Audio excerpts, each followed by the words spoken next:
Hello everyone, আসসালামু আলাইকুম। আশা করি সবাই ভালো আছেন। আল্লাহর রহমতে আমিও ভালো আছি। তবে আজকে আমাকে ধরে বাইন্ধে এখন এই যে চিকেন ফ্রাই করতে বসাই দিছে। তার কারণ আমাদের বাসায় সবার কথা ছিল যে বাইরে যাব, বাট বাইরে যাওয়া হয় নাই। তার একটাই রিজনটা হচ্ছে বৃষ্টি। এখন আমার বাসায় তাদেরকে চিকেন ফ্রাই করে দিতে হবে। ফার্স্টে আমি মুরগি নিলাম, নিয়ে ধুয়ে পরিষ্কার করে রাখছি। এখন ফার্স্টে দিয়ে দিব হচ্ছে লেবুর রস, তারপরে দিয়ে দিব হচ্ছে আদা বাটা, জিরে বাটা আর রসুন বাটা, সবটুকুই দিয়ে দিব। তারপর দিয়ে দিব গোলমরিচের গুঁড়া, ঝালের গুঁড়া। আমি সেম এই প্রসেস করে চিকেন ফ্রাই করে খাই, আলহামদুলিল্লাহ অনেক বেশি মজা হয় এবং বাসার সবাই অনেক বেশি পছন্দ করে। একটু স্পাইসি করবো এই জন্য আরেকটু দিয়ে দিলাম। লবণ দিব হাফ চামচ, কারণ আমি সয়া সস অ্যাড করবো, এই জন্য লবণের পরিমাণটা একটু কম দিলাম। এখন দিয়ে দিব সামান্য পরিমাণে সয়া সস, এই যে।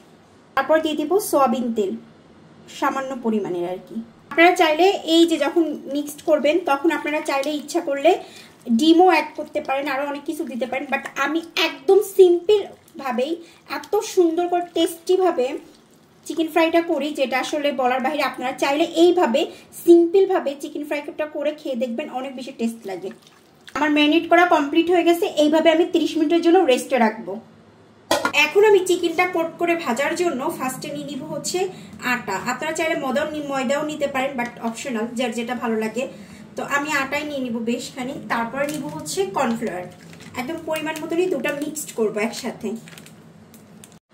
এখন এর ভিতরে দিয়ে দিব সামান্য পরিমাণে লবণ, 1 চামচ মরিচের গুঁড়াও দিয়ে দিব। এখন এটাকে খুব ভালো করে মিক্সড করব। এটা দিয়ে কোট করে চিকেনগুলো ফ্রাই করব।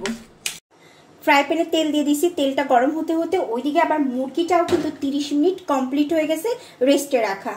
একটা কথা শেয়ার করি, চিকেন ফ্রাইটা যার যার ইচ্ছা মতন সে বানাই, বাট আমি সিম্পল ওয়েদারে একদম সিম্পল ভাবে বানাই। আমার কাছে টেস্ট অনেক বেশি লাগে।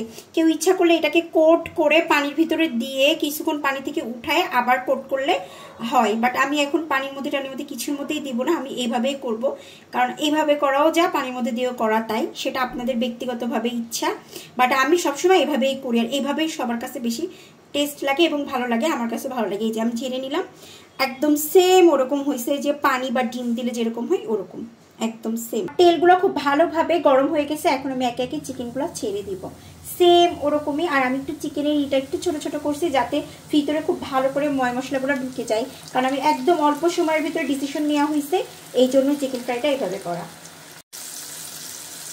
উল্টায় পাল্টায় একদম মিডিয়াম আছে একটু সময় নিয়ে ভালো করে কড়া করে ভেজে নিব।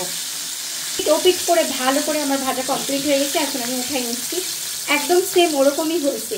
আর এটা কিন্তু টেস্ট লাগে। এখন আমার ওই যে এক্সট্রা কোট করা ডিম দিয়ে আসলে এগুলো আমার কাছে অনেক বেশি মনে হচ্ছে সময়ের ব্যাপার, কারণ আমার ছোটো ভাগ্নি পাগল হয়ে গেছে, বড়টাও পাগল হয়ে গেছে চিকেন ফ্রাই খাবে। এই জন্য জলদি জলদি চটপট সিম্পল ওয়েদারে এই চিকেন ফ্রাইটাও অনেক বেশি টেস্ট লাগে। কোনো অংশে ওই চিকেন ফ্রাই থেকে এই চিকেন ফ্রাই একটু টেস্ট কম বেশি লাগে না, আরও বেশি মজা লাগে। চিকেন ফ্রাই ভাজা কমপ্লিট হয়ে গেছে। এখন হচ্ছে টেস্ট করার পালার। ফার্স্টে টেস্ট করবে আমার ছোট ভাগ্নি। আরে আরে, খাবার যে প্রায় শেষ হয়ে যাচ্ছে। নাফিসা, খাবারের রিভিউটা দাও, কেমন হয়েছে? তাই? ও, তাহলে আমার কষ্টটা সার্থক, তাই না? সন্ধ্যাবেলা ইনি তো প্রায় শেষের দিকে। কি অবস্থা বলেন, একটু রিভিউ দেন। আমি এই সবগুলো চিকেন আমি নিজেই খাবো, কারোর সাথে আমি শেয়ার করতে পারবো না। তাহলে বোঝাই নাও কেমন টেস্ট হয়েছে। যাক, আলহামদুলিল্লাহ।